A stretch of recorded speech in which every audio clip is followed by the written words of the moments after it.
Duda, que foto mais feliz. Gostei de ver.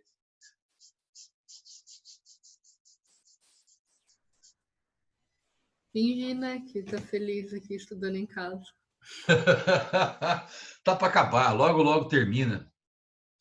Logo, logo a gente vai estar Espero tudo que junto. sim, viu? Não, até porque é temporário, né? A gente sabe que está precisando no momento fazer esse resguardo aí, mas é temporário. Em breve estaremos juntos novamente, desfrutando do convívio. Ó, a Maju também escolheu uma foto da hora, hein, Maju? Onde você estava? Estava se preparando para sair? Para a balada? Tava mal. Você, tá, você já é bonita, mas estava bonita nessa foto. Obrigada. Então vamos lá, galera. Seguinte, nós paramos aí no comecinho aqui sobre como fazer subtração de vetores, né? E na verdade, não há nenhum grande segredo, não, porque as técnicas que você tem à disposição para fazer adição de vetores são as mesmas que são usadas para subtração de vetores. Maria Eduarda, seu áudio sumiu? Foi só aqui? O meu áudio sumiu? Vocês estão me ouvindo? Tinha sumido mal, mas eu acho que é a minha internet que tá com problema. Ah, tá Tá dando. legal. Tá cortando um pouco a sua fala, por exemplo, entendeu? Mas e agora? Você tá Acertei me... aqui em casa. Essas Desculpa, Val. instabilidadezinhas que dá, né? Tem muita gente usando também esse troço nesse momento, né? Imagina. Mas faz parte. Qualquer coisa, dá um toque aí. Bom, o lance é o seguinte. Para fazer subtração de vetores, você vai poder usar todas as técnicas que você aprendeu de adição de vetores. Mas por que mal? Por que mal? Porque toda subtração, pode ser escrita na forma de uma adição. Ah, mentira, mal. Não é. Ó, 10 menos 2 é a mesma coisa que 10 mais o número menos 2. Então, é fácil converter uma subtração numa adição. E, portanto, todos os meandros que nós discutimos sobre adição de vetores são válidos para subtração de vetores. Então, ó, dados aqui, por exemplo, 4 vetores aí, ó, V1, V2, V3, V4. Digamos que eu queira fazer a seguinte operação. Quero o vetor diferença V1 menos V2 menos V3 mais V4. Quero fazer essa conta aqui, ó. Isso aí é equivalente a fazer isso, ó. V1 somado com menos V2, somado com menos V3, somado com V4. Então, o único senão, a única preocupação sua é a seguinte: esse vetorzinho que tem o sinal de menos aqui, ele recebe o nome de vetor oposto. Então, a leitura do que está escrito aqui seria assim: o vetor V1 somado com o vetor oposto a V2, somado com o vetor oposto a V3, somado com V4. E o que é esse vetor oposto, Mal? É um vetor que tem sentido contrário ao vetor que eu estou usando. Fica mais fácil fazer do que falar. Quer ver? Eu tenho 4 vetores. Qual seria uma técnica adequada para fazer a conta com esses 4 vetores? Seria a regra do polígono, que consiste em colocar os vetores na sequência. Então, vamos lá. Vou começar pelo vetor V1. Depois eu vou ter que desenhar na sequência o vetor menos V2, que é o seguinte: o V2 não é um vetor para cima? Então, o menos V2 é um vetor para baixo. Então, ficaria assim, ó, menos V2. Depois, o vetor menos V3. Menos V3 o oposto de V3. Então, é o V3 no sentido contrário. Então, esse é o menos V3. E mais V4. V4 não vai mudar. Então, tá aí. Quem que é o vetor que representa o resultado? É o vetor que vem lá da origem do primeiro e vai até a extremidade do último. Na regra do polígono é sempre assim. O resultado sai do primeiro e vai para o último. Não inverte isso. Hein?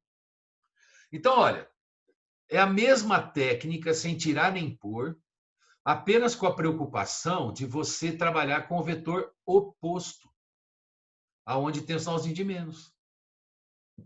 Ó, digamos que eu tenha esses três vetores aí, ó, V1, V2 e V3.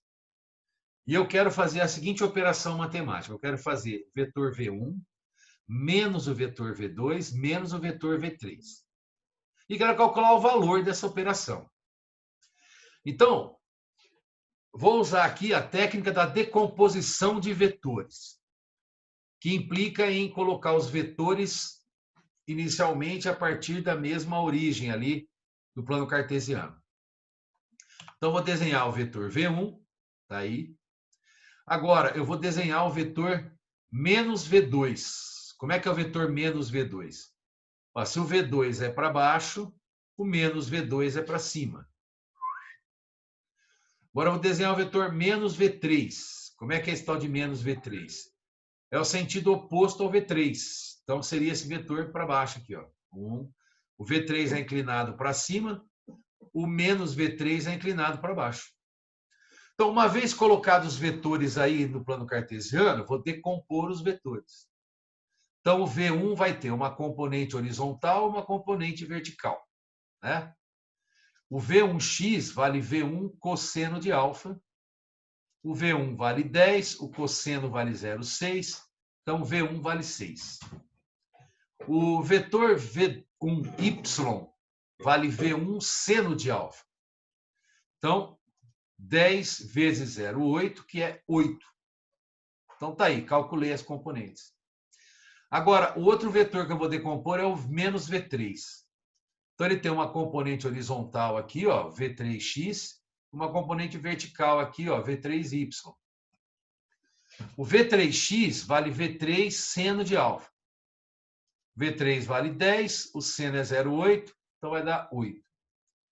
E o V3y vale V3 cosseno de alfa. Então, 10 vezes 0,6 dá 6. Então, na horizontal, ficou 8 para a esquerda e 6 para a direita. O resultado, então, da horizontal é 2 para a esquerda. Na vertical, ficou 18 para cima e 6 para baixo. Então, 18 menos 6 dá 12 para cima. Então, para finalizar, né, aí aplico a regra do paralelogramo aí, ó. Resultado vale 2 ao quadrado mais 12 ao quadrado. 144 mais 4, 148. Raiz quadrada de 148. Tá? Então, não é bicho sete cabeças, não. Tá bom? Fazer subtração de vetores implica só em prestar atenção para inverter o vetor que está com o sinalzinho de menos, que ele tem sentido oposto ao vetor que você tem na mão. Então, é isso. Então, senhoras e senhores, peguem suas apostilas, por favor. Página 433, apostila 2.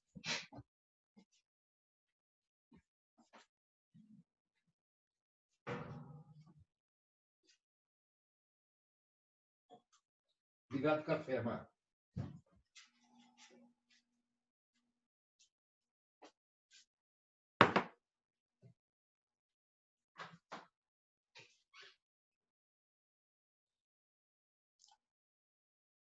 Vamos lá, então? Ó, primeira questãozinha da Unicamp, 2012. A figura ilustra as órbitas circulares de Júpiter e da Terra em torno do Sol, com raios respectivamente iguais a RJ e RT.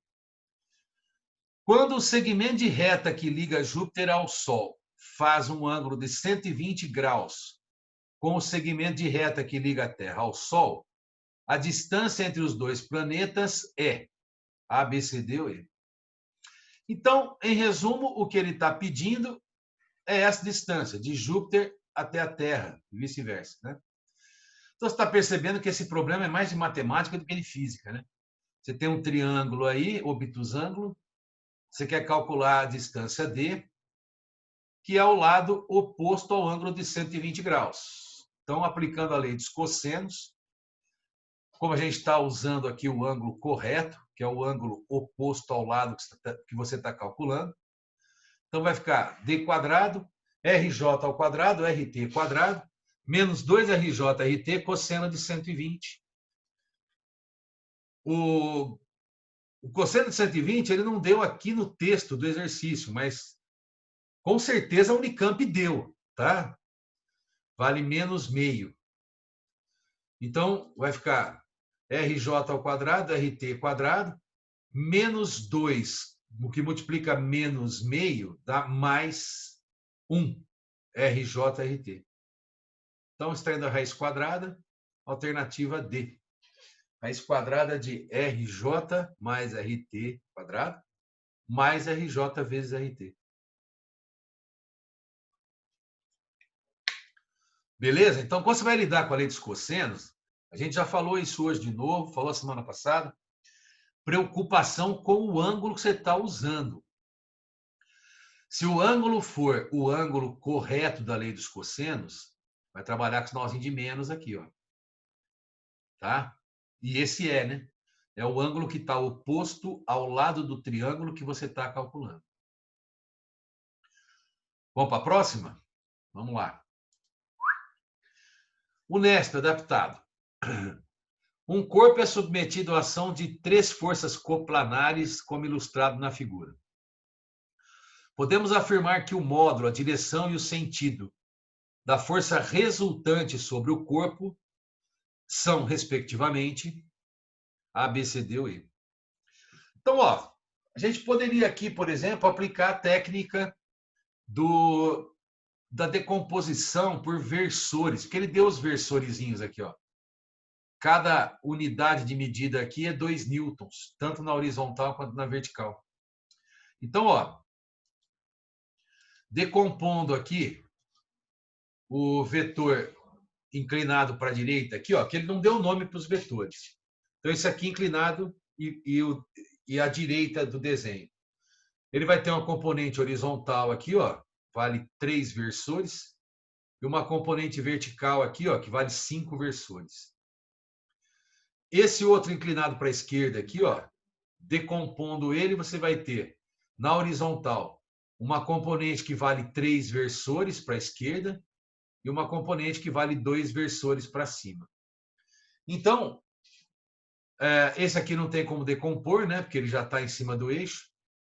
Então, você tem, ó, na horizontal, 3 para a direita e 3 para a esquerda, zerou, sobrou nada. Na vertical, você tem esse vermelho para cima que vale 5, que equilibra esse preto para baixo, que equivale 5 também.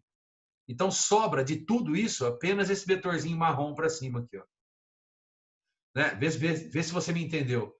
Esse horizontal para a direita, eu não gosto do termo, mas eu vou usar o termo para ficar claro. Esse horizontal para a direita anula o horizontal para a esquerda. Sabe por que eu não gosto? Porque uma força não faz a outra deixar de existir.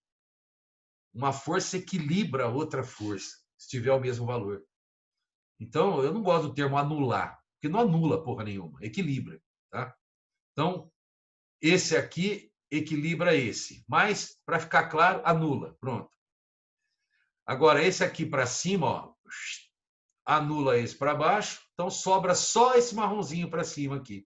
Então, o resultado é um vetor para cima, que é esse marronzinho aqui, e que vale 2 unidades na vertical. Cada unidade vale 2. Então, 2 mais 2, 4 é o valor dele. Então, o resultado é 4 paralelo ao eixo Y e para cima. É legal ou não é? É legal. Agora, como na apostila só tem esses dois, pega o livrão feliz. Livro 2. Vamos fazer umas questões lá. começando na página 25.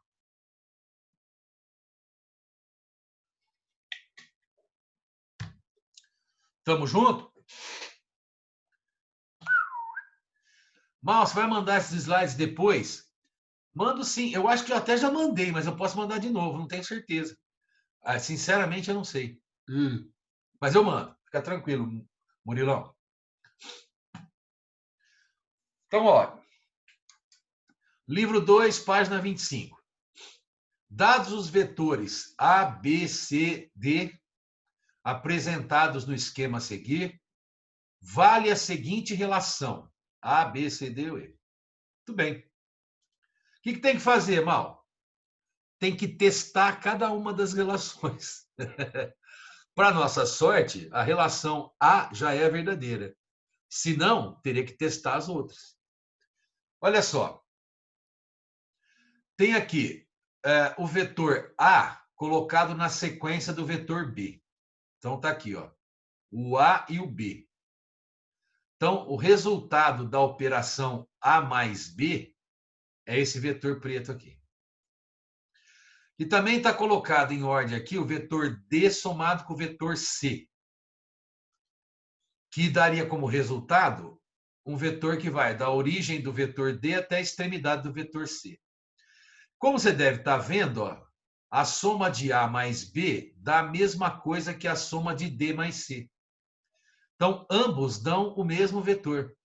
Por isso que A mais B é um vetor que vale a mesma coisa que C mais D, ou D mais C.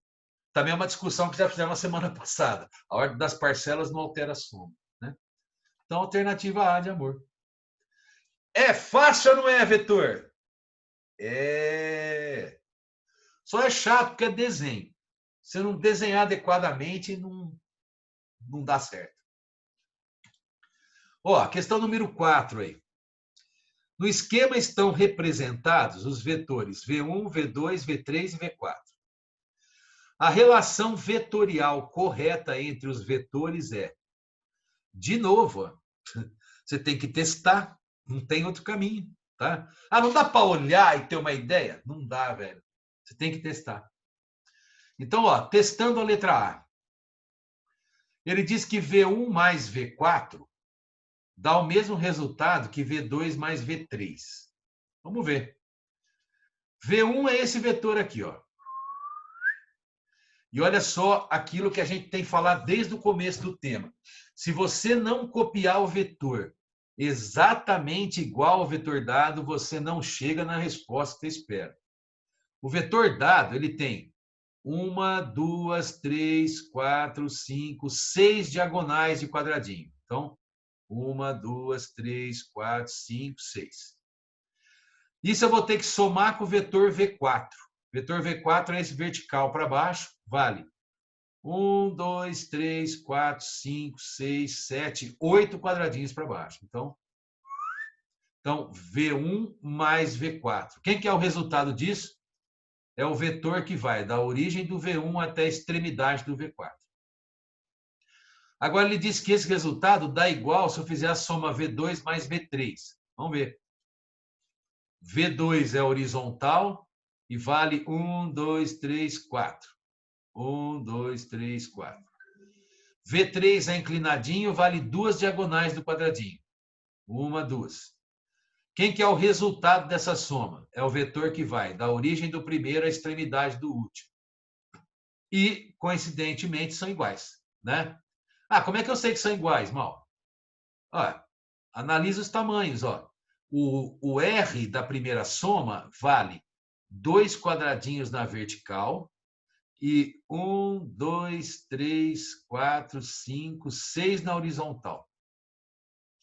O R da segunda soma vale 2 quadradinhos na vertical e 1, 2, 3, 4, 5, 6 na horizontal. É igualzinho! Então, essas somas são iguais. Agora, se não tivesse dado certo, você ia testando os outros. Por exemplo, se eu testasse a letra B, como é que ficaria? A letra B está falando que V1 mais V2 mais V3 mais V4 dá 0. Então, vou copiar os vetores aí, ó. V1 mais V2 mais V3 mais V4. Deu um polígono fechado? Não deu. Se não deu, então o resultado não é zero. O resultado é esse vetorzão aqui, ó, que vai da origem do primeiro até a extremidade do último. Só daria zero se os vetores fechassem o polígono. Letra C. É o vetor V1 mais V3 mais V4, ele diz que dá o vetor V2. Vamos ver. V1 mais V3 mais V4. Deu esse vetorzão aqui de resposta. Nem de perto ele representa o vetor V2, né, cara? Ó. Então, é assim, se não tivesse dado certo a letra A, você ia testando a letra B, a letra C, a letra D. Não tem outro caminho. All right? Vamos para a próxima questão. É a questão... Nossa, apareceu um monte de coisa aí. Ih. Bom, deixa eles aí. Deve ter alguma coisa a ver com a animação que eu não fiz, que deveria ter feito. Considere um relógio com um mostrador circular de raio 10 centímetros e cujos ponteiros dos minutos, o ponteiro dos minutos, tem comprimento igual ao raio do mostrador. Considere esse ponteiro como um vetor de origem no centro do relógio e de direção variável, né? Porque a direção dele vai mudando, porque ele vai inclinando, né? Ele é um ponteiro de relógio. O módulo da soma dos três vetores determinados pela posição desse ponteiro, quando o relógio marca 12 horas e 20 minutos e 12 horas e 40 minutos, é em centímetro igual a quanto? A, B, C, D ou E. Então, ó, a ideia é essa aqui, ó. Ponteiro marcando 12 horas, ele vai estar em cima do 12 aqui no relógio, né? Meio-dia e 20, ele vai estar aqui em cima do 4, né? E meio-dia e 40, ele vai estar aqui em cima do 8 no relógio. Então, são essas três indicações. Mas você pode reparar, ó, que são ângulos iguais aqui, ó. Aqui são três ângulos de mesmo tamanho, porque aqui, ó, são 20 minutos e 20 minutos. Então, são ângulos de 120 graus aqui, só por curiosidade aí, tá? Então, o vetor... Agora apareceu a importância desses 10 aqui. O vetor que vem para cá, ó, vale 10, o vetor que vem para cá vale 10, o vetor que vai para lá vale 10. Vou fazer a soma desses dois vetores que estão para baixo aqui, ó. Ficar assim, ó. Regra do paralelogramo, ó. 10.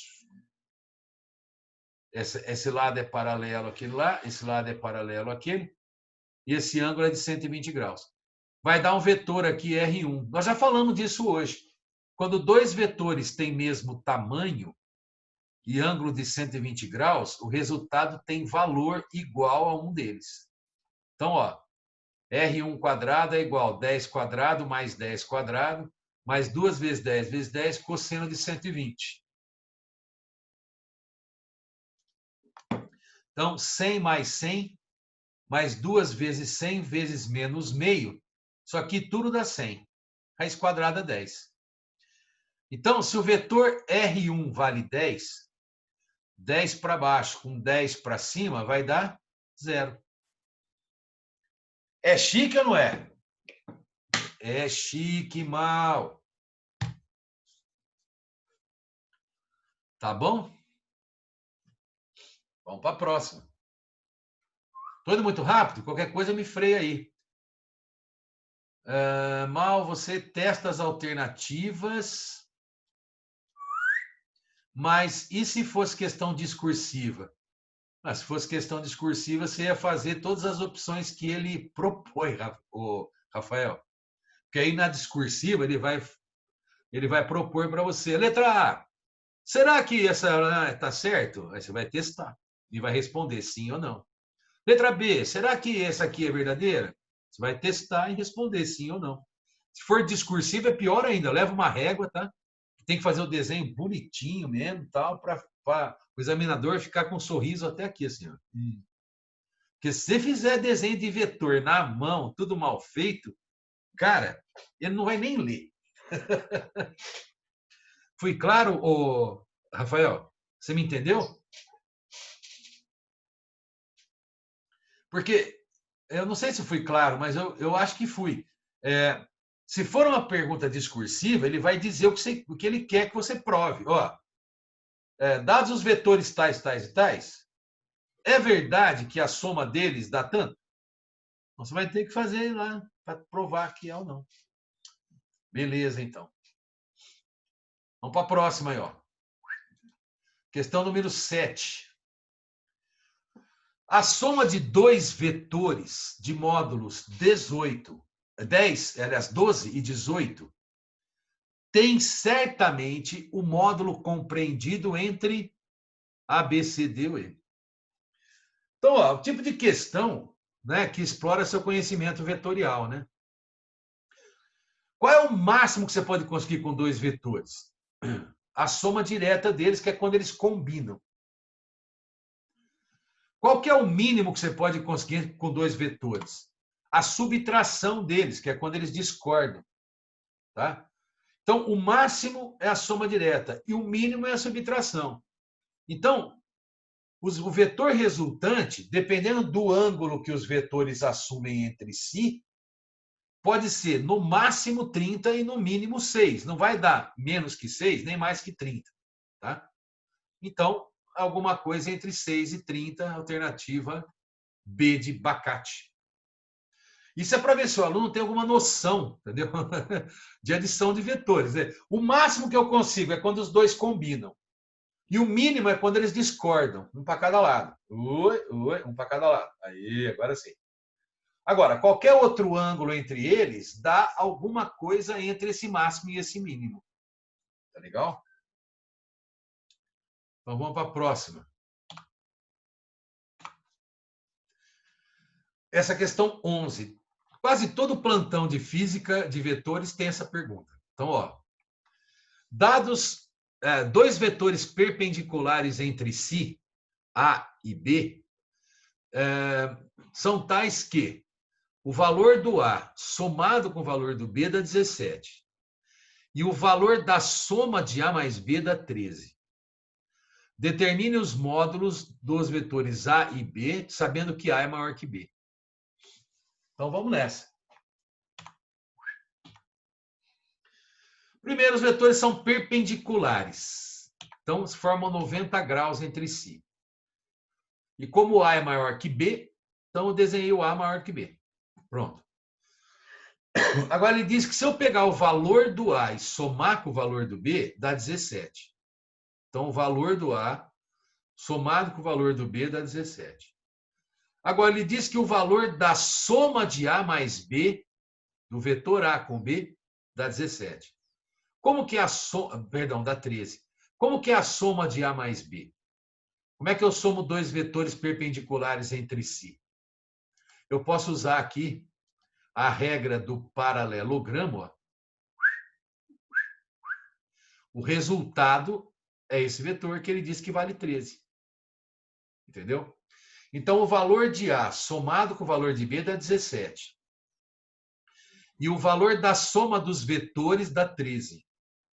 Então, A quadrado mais B quadrado é igual a 13 ao quadrado.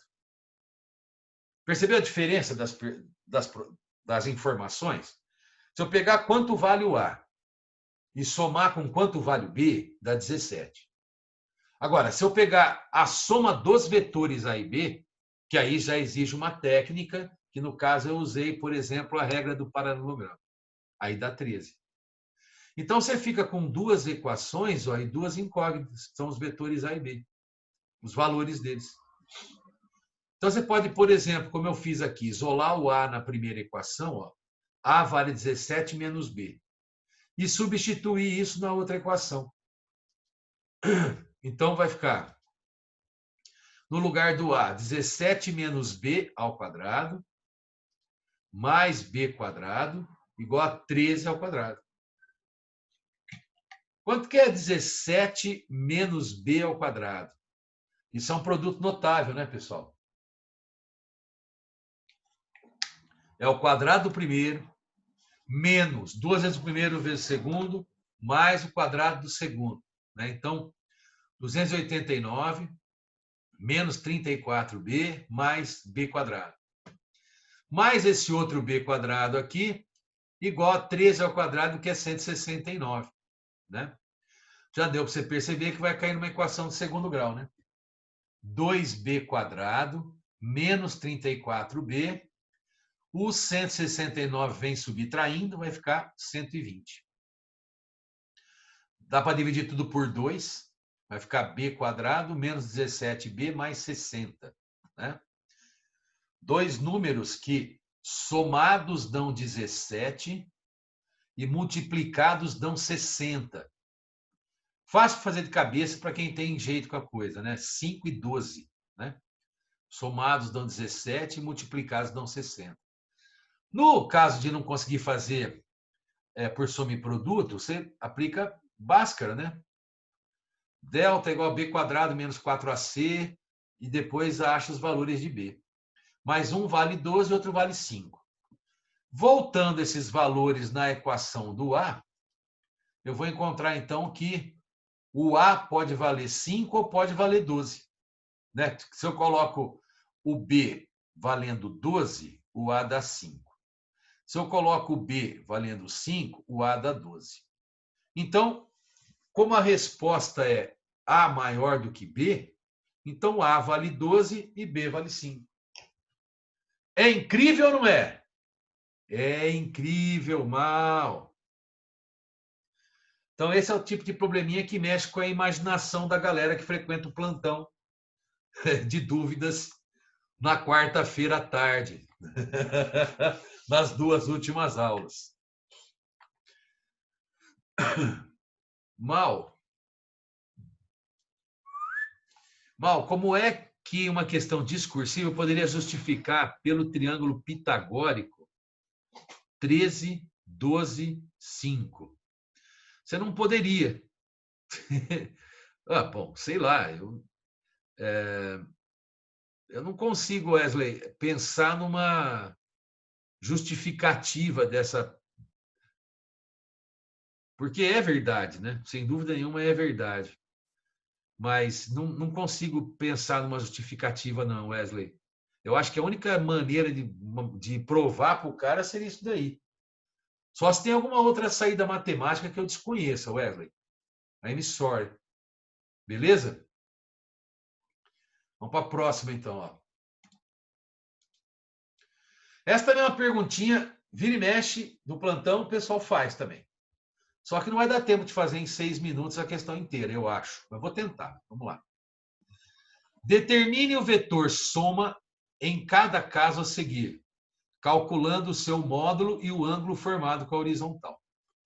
Então, vamos começar. Letra A tem 3 vetores. Ó. Um vetor que vale 5, inclinado de 60 graus. Um vetor que vale 8, horizontal para a direita. E um outro vetor que vale 5, horizontal para a esquerda. Então, ó, de cara, eu vou chamar esse vetor aqui de V1, esse aqui de V2, esse aqui de V3. Então, de cara, eu já sei que, colocando os vetores aí no plano cartesiano, eu vou poder decompor o V1. Ó, V1x, V1y. Tá? E posso até calcular os valores dessas componentes já. V1x vale V1 cosseno de 60. O cosseno de 60 é meio, embora ele não tenha dado aqui, que vai dar, então, V1x valendo 2,5. V1y é V1 seno de 60. Então, 5 raiz de 3 sobre 2 dá 2,5 raiz de 3. Além disso, você vai ter o vetor V2, que vale 8 para a direita, e o vetor V3, que vale 5 para a esquerda. Olha, o 5 está de ponta cabeça aqui. Ó. Literalmente está invertido. Está enantiomorfo, tanto na horizontal quanto na vertical. Ó, gastei agora, hein? Enantiomorfismo. Olha, eu nem vou me atrever a inverter esse 5 aqui. Deixa assim. Você sabe que vale 5 aqui, tá? Beleza? Então, você tem, ó, na horizontal, 10,5. 10,5 para a direita e 5 para a esquerda. Então, na horizontal, você vai ter um vetor que vale 5,5 para a direita. E na vertical, só tem um vetor, vale 2,5 raiz de 3 para cima. Aí, então, ó, somando esses dois vetores aí, você vai ter, então, o vetor R, que é 2,5 raiz de 3 ao quadrado, mais 5,5 ao quadrado. Então, vai dar 49, raiz quadrada, 7. Tá? Além disso, ele quer saber o ângulo formado com a horizontal. Então, ele quer saber esse ângulo aqui que eu vou chamar de alfa. Então, eu vou aplicar cosseno no ângulo alfa, cateto adjacente pela hipotenusa. Então, 5,5 por 7. 5,5 por 7 pode ser 55 por 70, que dá para você simplificar por 5, em cima e embaixo. Vai dar cosseno de alfa igual a 11/14. Então, como ele pediu o ângulo alfa, você vai escrever que o alfa é o arco cujo cosseno vale 11/14. É chique ou não é? É chique. Agora, na letra B, tem esses 3 vetores aqui, né? Não, são 4. Tem um para cima aqui, um para cima para cá. Tem um pequenininho aqui que vale 1, ó. Nossa, a diagramação disso aqui ficou horrível. E tem um para baixo aqui que vale 10, tá? Então, tem 4 vetores aí. Eu vou chamar aqui, ó, de V1, V2, V3 e V4. O V1 forma ângulo alfa com a horizontal. O V4 está em cima da vertical. O V2 forma ângulo de 90 menos alfa. Por que 90 menos alfa, mal? Ué, porque esse ângulo inteiro aqui, ó, é 180, beleza? Se tira 90 do meio, significa que este ângulozinho e esse ângulozinho são complementares. A soma deles dá 90. Então, se esse vale alfa, esse vale 90 menos alfa. E tem mais um vetorzinho aqui, ó, que eu chamei de V3, tá? Que é esse vetorzinho de uma unidade. Então, decompor os vetores. Vamos lá. V1x, V1y. V1x vale V1 cosseno de alfa, que dá 8. V1y vale V1 seno de alfa, que dá 6. O V2x vale V2 cosseno de 90 menos alfa. E aí, ó, conhecimento matemático. O cosseno do complemento de alfa é igual ao seno de alfa. Então, o cosseno de 90 menos alfa é igual ao seno de alfa. Então, seria 20 vezes 0,6, que dá 12. V2y aqui, ó, vale V2 seno de 90 menos alfa, que seria o cosseno de alfa. O seno do complemento é igual ao cosseno do ângulo, tá? Dá 16. Fora isso, você tem o V4 para baixo, que vale 10, e o V3 para a direita, que vale 1. Então, ó, fechando, na horizontal, você tem 12 para a esquerda e 8 para a direita, né? E se eu... Ah, não, 12 não, são 13 para a esquerda, ó. 1 mais 12 são 13 para a esquerda. E 8 para a direita dá 5 para a esquerda. E na vertical você tem 22 para cima e 10 para baixo. Dá 12. Então, o resultado vai ser 169, né? Raiz quadrada de 169, que é 13. Depois tem que achar o ângulo que ele forma com a horizontal. Aplica aí cosseno, cateto adjacente pela hipotenusa. Então, o ângulo é arco cosseno de 5/13. Vai dar em cima se não acabar agora a live. Boa semana para vocês. Terça-feira que vem a gente começa cinemática vetorial.